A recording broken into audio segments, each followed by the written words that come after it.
朋友们好，我是石头，欢迎大家来到美丽的湘西。今天下了雨，木匠师傅也没做工，家里面没什么事，我就跑到大山里面来为大家分享一些闲置的老房子。那今天所来到的这个地方挺偏僻的，但是一点都不影响这边的景色。这里距离县城将近有30公里，距离附近的乡镇集市呢大概有3公里左右，交通还是挺便利的。整个寨子呢是建在半山腰之上，大概有60-70户人家，绝大部分都是木房子。现在呢带大家走进村子里面，一起来看一看。刚刚我们就是从山脚下沿着这条路开车上来的，路还挺宽的。这边有处停车场，这里还有个篮球场，把车停在这边。待会儿呢我们走进村子去看一看。这边还有些健身娱乐的一些设施。我发现啊，这个寨子虽然挺高，但是对面的寨子好像更高些，那边的风景也挺不错的。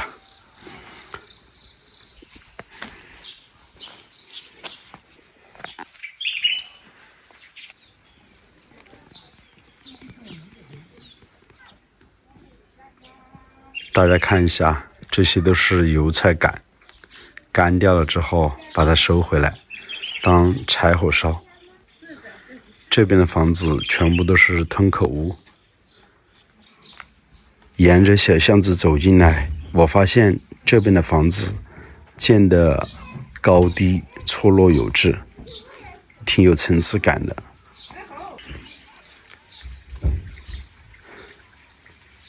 这条小路没有多宽，我在想啊，平时他们有些比较重的物品全部靠着这条石板路搬运进去，挺麻烦的。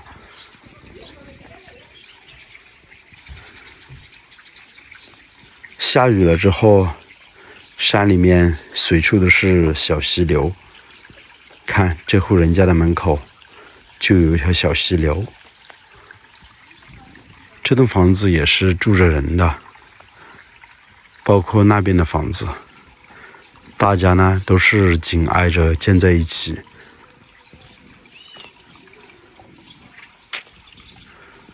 对面的大山这个时候啊下了雨也起雾了。对面的半山腰之上也有一处寨子，底下就是很深的峡谷，在峡谷的底部是整个小乡镇的集市，每5天赶一集。这边啊大部分都是木房子，但是也有些砖房。像镜头前方的这栋砖房子显得还是挺漂亮的。当年建这栋房子没有通公路，所有的材料都是靠着人工从那边搬运过来的。这些石头坎就像艺术品一样的，很整齐，上面没有用到水泥砂浆，全部都是人工这样子垒砌而建成的。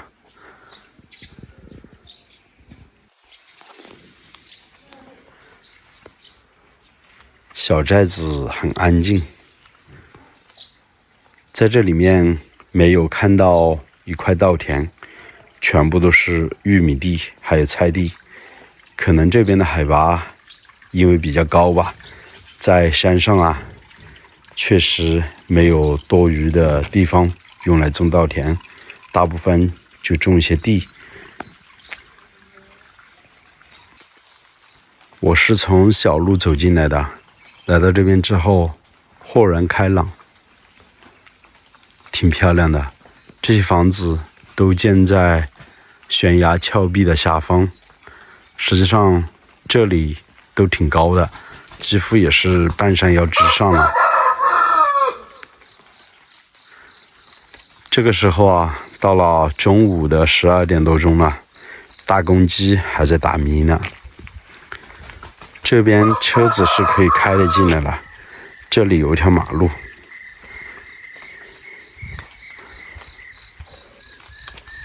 我也是第一次来到这个村子，不太熟悉。我把车是停在了寨子里面的停车场，然后呢步行走进寨子里面，给大家随处拍一拍，看一看。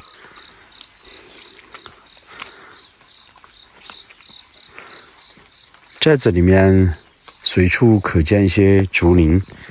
我发现啊，在湘西这边大部分的农村竹林还是比较多的。这个地方的海拔将近600米左右，靠近集市有2.5公里，靠近县城大概有30公里，交通倒是挺便利的。这边是进村的道路，宽5米左右，都是水泥路面。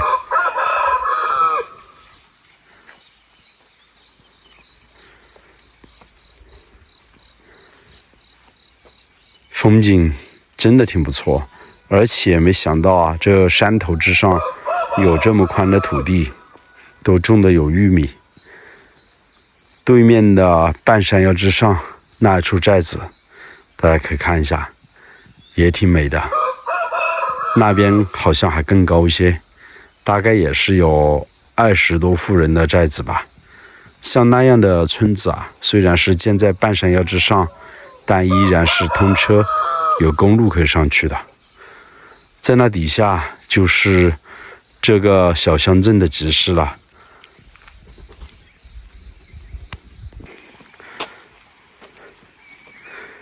这边的玉米都长得挺好的。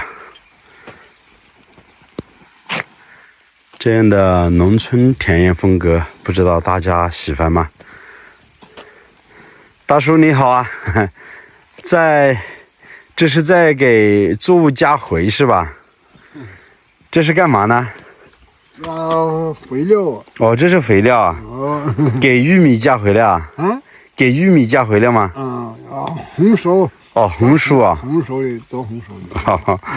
你今年多大年纪了？70多了。70多岁啊？77来了。好，80岁的人身体这么好。都好，都好了。这个肥料大概有多少斤啊？有将近有80斤。80斤。100斤没到的。你就这样子扛过去啊？扛晒到这里，落叶没起了。晒到这里，我下这里没晒了。身体好啊，80斤的肥料，77岁的年纪这么扛过去。年轻人没到啊，得住在起得住不起休息了。对，年轻人出去打工吗？出去打工了。打工了。他们出去打工了。你们这个村大概有多少户人家？这个村有70多户。哎，70多户啊！我还以为只有20多户人家呢。不止啊，70多户啊！70多户。4个组去了，这个4个组啊。哦，4个小组。4个小组，原来是2个大组，打后分1个组会做2个组。你们都是苗族吗？苗族的。苗族啊。全部都是苗族。那你们姓什么？姓龙。姓龙。我们这姓龙的多，姓马有1、2家。姓马只有1、2家，相当于就是。姓吴呢有30家，姓吴。相当于就是一个家族的姓在这边居住的。是我们姓龙的多。这边挺高的，那怎么以前是住在这山上呢？不搬下去呢？原来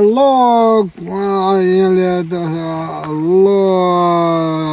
老总都是来到这里来的。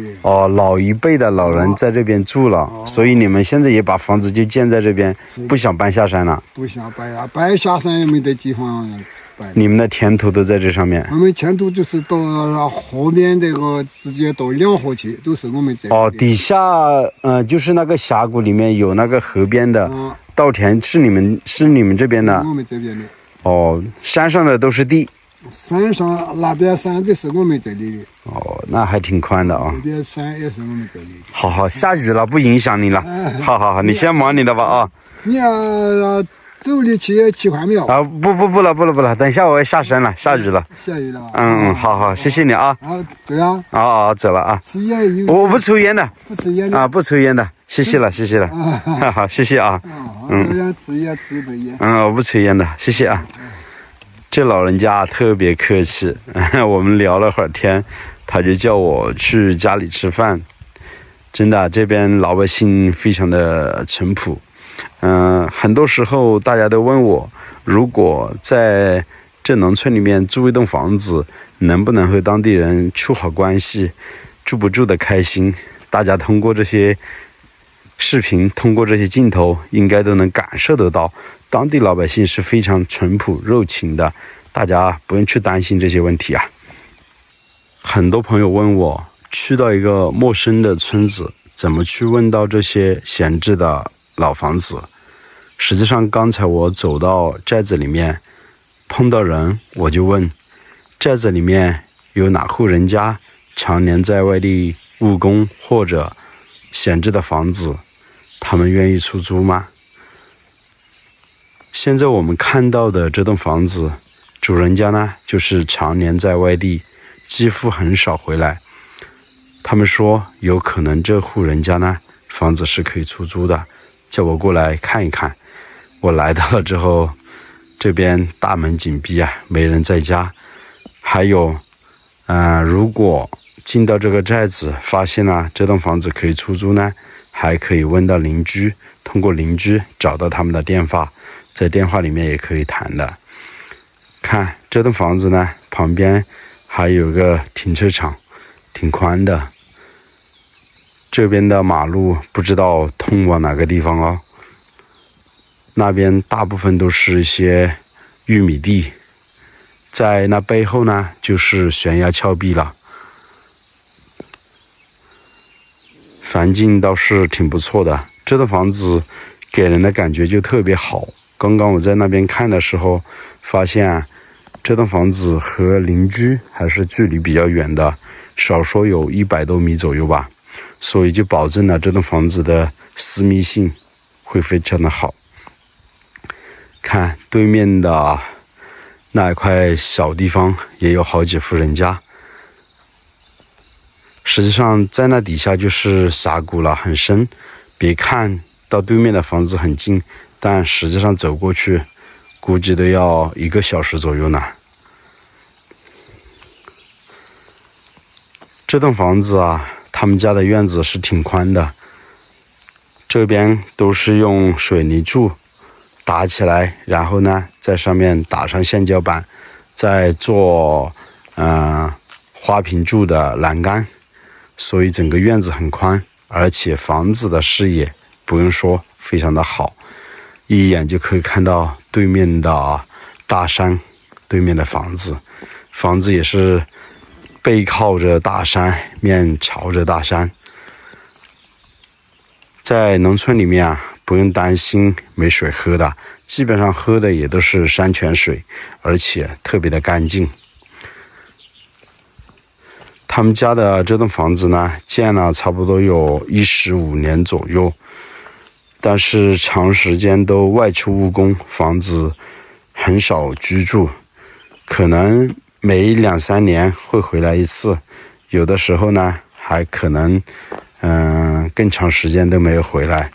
因为在农村里面呢，确实赚不了太多的钱，小孩子要读书，所以呢一家人年轻力壮的都选择出去务工赚钱。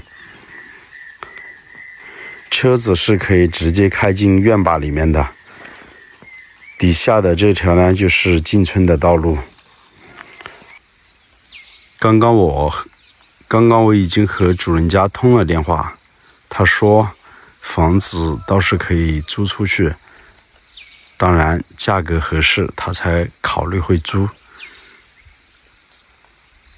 我倒是觉得他们家的这栋房子真的挺不错的，也是一栋3开间的木房，两边是用砖砌了大概一个保护层，对于房子的立柱起到了一个很好的保护作用。院坝非常的宽，算是独门独院的房子吧。在这个位置，我们再来反视一下他们周边的环境。